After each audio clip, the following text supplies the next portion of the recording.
पूज्य श्री भाई जी महाराज की जय, पूज्य श्री राधा बाबा की जय, पूज्या मैया की जय, अपने प्यारे भैया की जय, पूज्य दादा की जय, भक्तवत्सल भगवान की जय। हरि बोल। बड़े सौभाग्य का क्षण है कि आज भी हमें सत्संग और कीर्तन का परम लाभ प्राप्त हो रहा है। पूज्य सेठ जी के, उसके बाद किन्हीं भक्त की चर्चा करेंगे। सेठ जी कहते हैं कि प्रभु की कृपा सब पर पूर्ण रूप से है। अपने पर विशेष कृपा मानने वाले को विशेष लाभ मिलता है। सेठ जी ने कहा, मैंने तो मान रखे इसलिए मुझे लाभ हो रहा है। उस पर उतनी ही कृपा प्रत्यक्ष में प्रतीत होने लग जाती है। विशेष कृपा समझने से ही विशेष कृपा का दर्शन होता है। देखो, लोग भूत की कल्पना कर लेते हैं। जैसे अंधेरा होता है, लाइट जाती है तो लगने लग जाता है आसपास कहीं भूत है। क्या कभी हमने ऐसा सोचा कि आसपास कहीं भगवान है? कभी नहीं सोचते हम लोग कि लाइट गई और हम ये सोचें कि आसपास भगवान हो सकते हैं। नहीं आता मन में, सीधा जाता है दिमाग में, यार लाइट चली गई, कोई अंधेरे में कोई भूत ना आ जाए। उसी तरह भगवान की भावना करनी चाहिए साधक को। भूत तो भूल से माना हुआ है, पर भगवान है ही सब जगह। भूत तो हमने भूल से डर के मारे हम भूत मान रहे हैं कि भूत है आसपास, लेकिन भगवान तो है ही। और आप मान लोगे तो विशेष रूप से आ जाएंगे।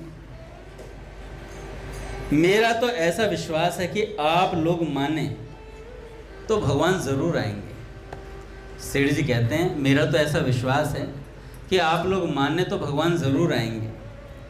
आज आप निश्चय कर लें कि भगवान आज रात को आएंगे, तो भगवान आज रात को ही आ जाएंगे। उनको मिलना पड़ेगा आपसे, क्योंकि आज आपने मान लिया कि आज रात को भगवान आपसे मिलेंगे। जो आदमी मरणासन्न हो, उस आदमी को परमात्मा की तरफ लगा दो। इसके बराबर दुनिया में कोई भी साधन नहीं है। कोई मरणासन्न व्यक्ति हो और उसे आप भगवान की याद दिला दें, भगवान नाम जब सुना दे, जा करके भगवान का स्मरण करा दें। जैसे पूज्य भाई जी ने उन्हें, रामनाथ जी जो थे, उनको दर्शन करा दिए भगवान के। अंत समय बाबा को बिठा दिया नाम जपवाने के लिए। बाबा नाम स्मरण कराते रहो इन्हें, और निरंतर नाम स्मरण कराते रहे, भगवान के दर्शन करवा दिए। तो इसे परम सेवा कहते हैं। सेठ जयदयाल गोविंद जी कहते हैं, किसी मरते हुए को भगवान का नाम सुनाना, सीताराम जी, परम सेवा है। महापुरुष लोग सत्संग की बात कहते हैं। गीता प्रचार को सभी बातों से ऊंची समझकर भगवान कहते हैं, गीता प्रचारक से बढ़कर मेरा प्रिय कार्य करने वाला मनुष्यों में कोई भी नहीं है, तथा पृथ्वी भर में उससे बढ़कर मेरा प्रिय दूसरा कोई भविष्य में होगा नहीं। महात्मा को अपने अंदर औरों की अपेक्षा विशेषता मालूम नहीं देती। महात्मा लोग हमेशा दैन्य बने रहते हैं, हालांकि विशेषता अपार है उनके भीतर। अपार गुणों का समुद्र है, अपार सिद्धियां हैं, पर फिर भी सब कुछ लोप किए हुए रहते हैं, शांत रहते हैं एकदम। देखो, जब तक अपने अंदर विशेषता प्रतीत होती है तब तक गड़बड़ है। किसी को लगता है ना, मैं विशेष हूं, मैं फलाने का राइट हैंड हूं, मैं फलाने का लेफ्ट हैंड हूं। किसी के नहीं हो आप कुछ भी, आप केवल परमात्मा के हो। इस बात को मानना जरूरी है। ये अभिमान भगवान को अच्छा लगता है। असभिमान जाए जनि भोरे, मैं सेवक रघुपति पति मोरे। जब तक अपने अंदर विशेषता की प्रतीति होती है तब तक गड़बड़ है। जब तक अपने में विशेषता प्रतीत हो तब तक वह भगवान का भक्त है ही नहीं, जब तक उन्हें विशेषता प्रतीत होती है। महात्मा में यही विशेषता है कि उनमें विशेषता का भान नहीं है। महात्मा में क्या विशेषता है कि उनमें विशेषता का भान नहीं है भैया। भगवान कहीं भी गए, उनका प्रत्यक्ष प्रभाव मालूम हुआ। जैसे जरासंध के यहाँ गए, उसको प्रत्यक्ष प्रभाव मालूम हुआ। जब महापुरुष कुछ भी नहीं बोलते हों, वहाँ चुपचाप बैठे रहना चाहिए। जब महापुरुष कुछ ना बोलते हों, वहाँ चुपचाप बैठे रहना चाहिए। यह बात भीष्म जी ने कही और यह बहुत काम की बात है।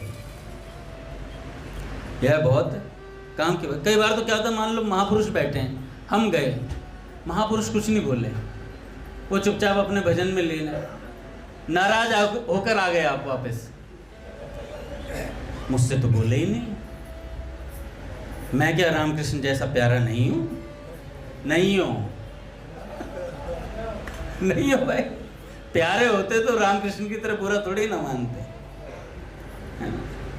बैठे रहते वहाँ, चुपचाप बैठ करके प्रणाम करके थोड़ी देर उनका संग प्राप्त करके उठ के चल देते भैया, अगर कहीं जाना है तो। पूज्य राधा बाबा एक बार पूज्य बंका जी बताते हैं कि गीता वाटिका में अपनी कुटिया में विश्राम कर रहे थे और उनके चरण दबा रहे थे पूज्य श्री घनश्याम दास ठाकुर जी। इतने में बाहर से पूज्य श्री महाराज जी आए। कौन? पूज्य श्री बालकृष्ण दास जी महाराज। और उन्होंने दरवाजे से पहले अंदर आने की परमिशन मांगी। किनसे? पूज्य घनश्याम दास ठाकुर जी से, जो पूज्य बालकृष्ण दास जी महाराज जी के शिष्य हैं। अपने शिष्य से आज्ञा ले रहे हैं कि मैं पूज्य बाबा के पास आकर बैठ जाऊं भीतर। कितनी विलक्षण धन्यता है महापुरुषों की। और ठाकुर जी ने कहा कि महाराज जी आप आइए बैठिए। महाराज जी आए और लगभग 1.5-2 घंटा बैठे रहे, 1.5-पौने 2 घंटे बैठे रहे। कहाँ? बाबा के मुख के पास, जहाँ सिरहाना था वहाँ बैठ गए, जिससे बाबा के नेत्रों पर जो बल्ब का प्रकाश है वो ना पड़े, बाबा की निद्रा में विक्षेप ना हो। आकर के बैठ गए, चुपचाप 1.25-2 घंटे बैठे रहे। तो पूज्य महाराज जी क्या करते थे?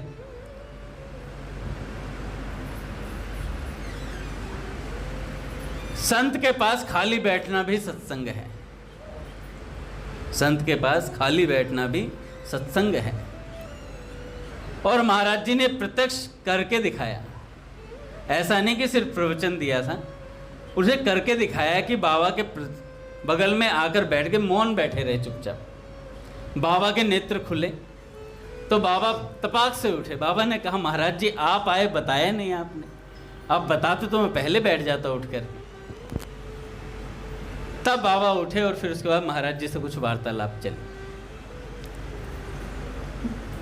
देखो ये संत अपने जीवन में सारी चीज़ों को उतार करके सारा जीवन भजन करके भगवान को प्राप्त करते हैं। और हम जैसे जीवों के लिए क्या लिख कर दे जाते हैं? पुस्तकें लिख देते हैं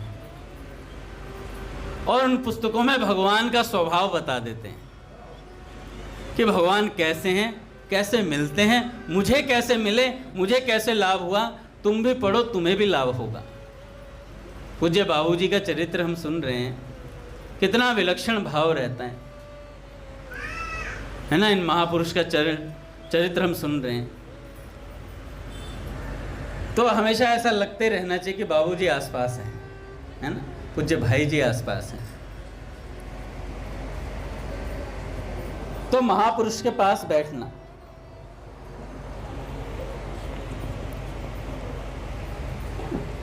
महापुरुष के सभा में चले जाने पर प्रत्यक्ष में असर होता है और संसार से चले जाने पर अंधकार हो जाता है।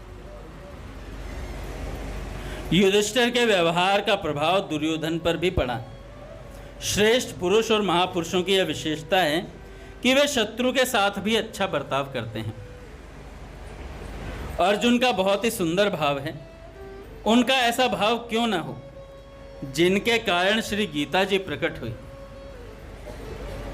श्री गीता जी प्रकट हुई जिनसे लाखों पुरुषों का उद्धार हुआ और हो रहा है। महापुरुषों की घोषणा है कि भगवान का आश्रय लेने वाले के साधन में कभी कमी नहीं आएगी। महापुरुष का आश्रय लेने वाले के साधन में कभी कमी नहीं आएगी। उसके साधन में नित्य नया बल आ जाता है। भगवान कहते हैं जो मेरा आसरा ले लेता है उसको कोई भी रोकने वाला नहीं है। जो मेरा आसरा ले लेता है उसको कोई भी रोकने वाला नहीं है।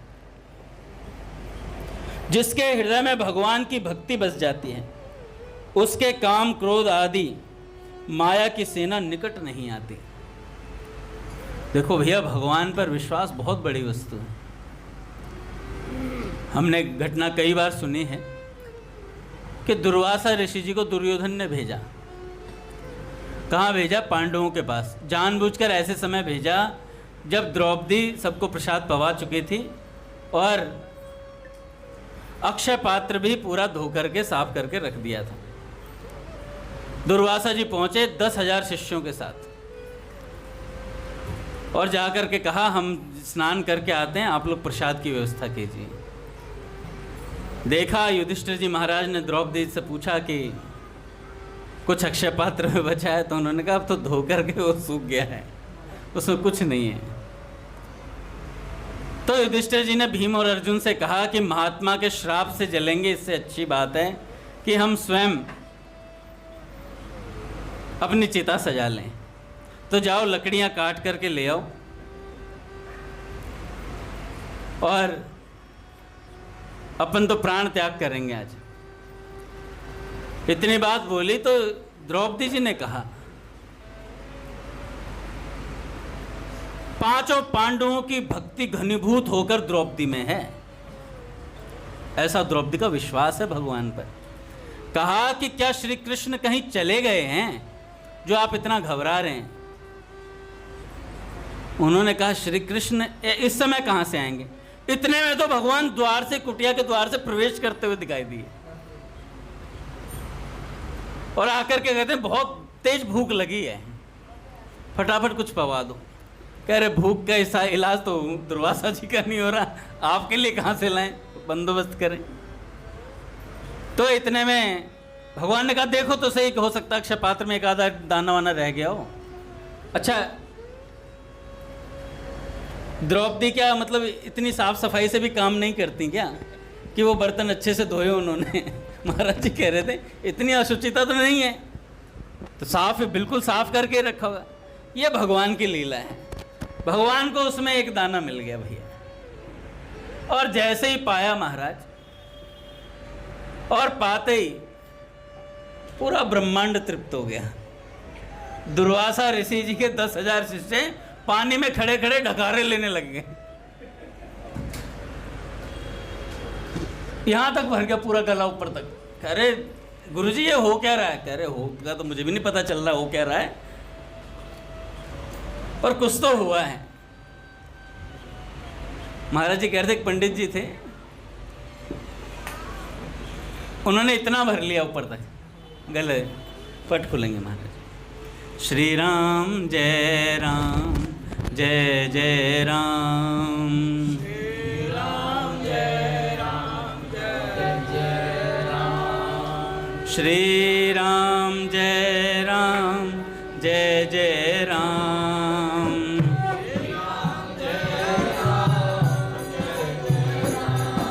श्री राम जय राम जय जय राम,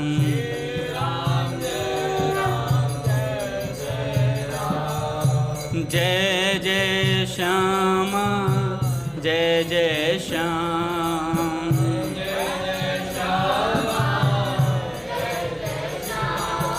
जय जय श्री वृंदावन धाम,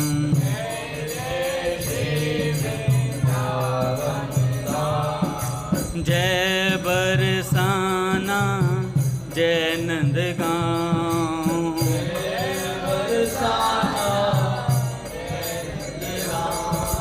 पावन राधे तेरो नाम,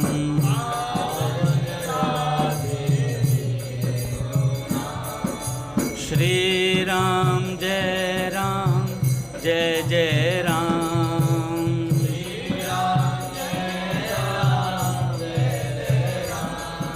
श्री राम जय राम जय जय राम,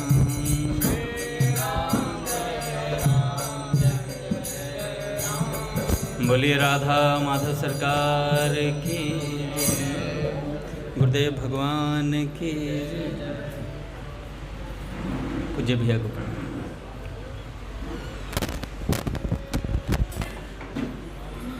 तो दुर्वासा ऋषि जी कहने लगे, भैया पेट बहुत ऊपर तक भर गया। तो एक पंडित जी का उदाहरण दे रहे थे महाराज जी।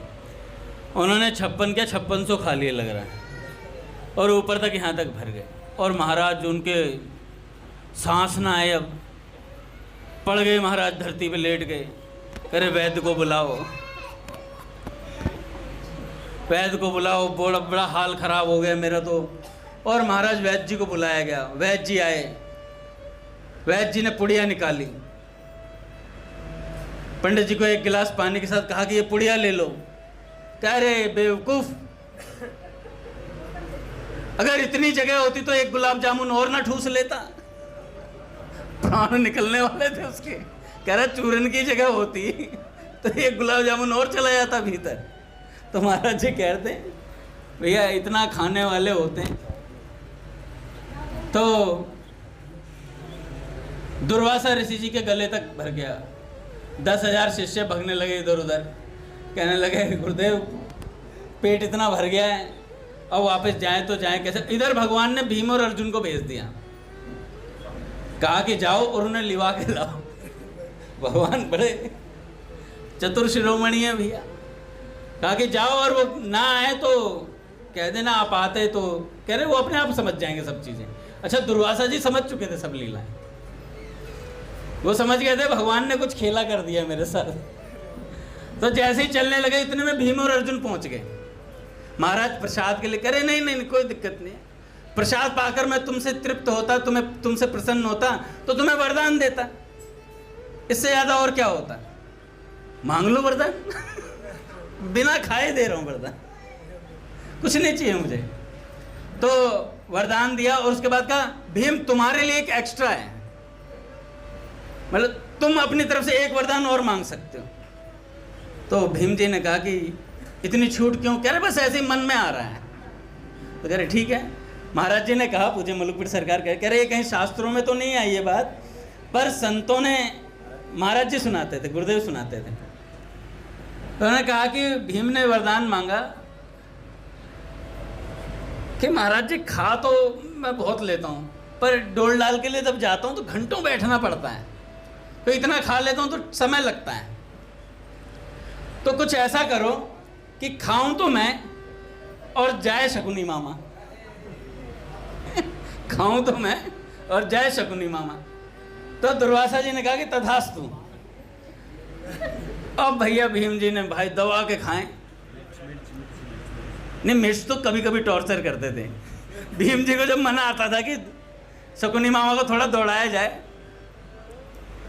तो एक बाल्टी भर के लाल मिर्च का पाउडर पी जाते थे। लाल मिर्च का पाउडर पूरा पी जाते थे, ऐसे कैसा। और मामा भगे रहे, शकुनी मामा सुबह सुबह दौड़ रहे हैं। पुत्र दुर्योधन आया भी, पुत्र दुर्योधन आया भी। दुर्योधन भी कह रहा भाई रुक जाओ मामा श्री, क्या हो गया है। तो जो विश्वास था द्रौपदी मैया का, बड़ा विलक्षण विश्वास था। पूरी सभा में सब तरफ नजर घुमाई, बड़े बड़े योद्धा बैठे हैं, भीष्म जैसे, द्रोणाचार्य जी महाराज जैसे, कृपाचार्य जी बैठे हुए हैं। सब तरफ नजर दौड़ाई और पांचों पांडव बैठे हैं, वो हार चुके हैं, कुछ नहीं कर सकते।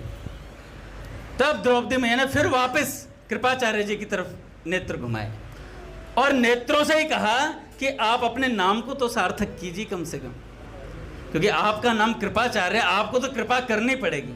तब कृपाचार्य जी ने एक उंगली ऊपर की तरफ उठाई, इधर उधर मत देखो, केवल श्री कृष्ण को पुकारो। तब द्रौपदी मैया ने श्री कृष्ण को पुकारा और भगवान ने वस्त्रावतार लिया। स्वामी जी महाराज कहा करते हैं, पूज्य स्वामी राम सुखदास जी महाराज, कि देखो कैसे करुणा वर्णालय हैं। स्त्री के कटी के नीचे का वस्त्र बन गए भगवान। ये भी नहीं सोचा रजस्वला स्थिति में, पर भगवान आ गए। पूज्य दादा को प्रणाम। दादा भैया आ रहे हैं, चल। तो ऐसे भगवान करुणा वर्णालय हैं भैया। पूज्य भैया आ गए महाराज, कीर्तन कीजिए।